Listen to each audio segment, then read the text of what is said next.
आता बघणार आहोत टॉप 9 महत्त्वाच्या बातम्या।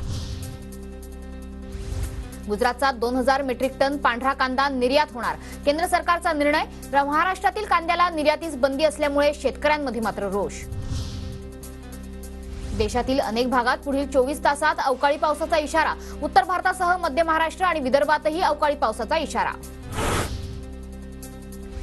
राज्यात 27 ते 29 एप्रिल दरम्यान उष्णतेची लाट। ठाणे मुंबईसह विदर्भालाही उष्णतेच्या लाटेचा सामना करावा लागणार। हवामान विभागाचा अंदाज।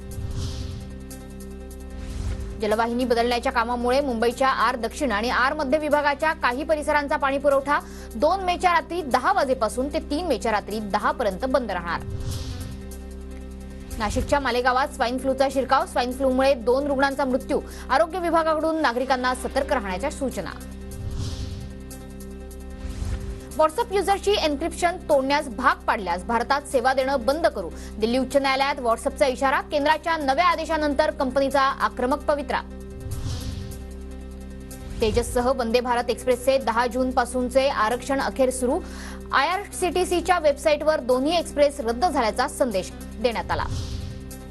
पुण्याच्या भीमाशंकरमध्ये 29 एप्रिल ते 2 मे दरम्यान रुद्राभिषेक उत्सव काळात भाविकांची अभिषेक पूजा बंद राहणार। सुनेत्रा पवार आणि सुप्रिया सुळेंचा पुणे दौरा। सुनेत्रा पवार कोथरूड परिसरातील सोसायट्यांना भेट देणार तर सुळे खडकवासलामधील नागरिकांशी संवाद साधणार।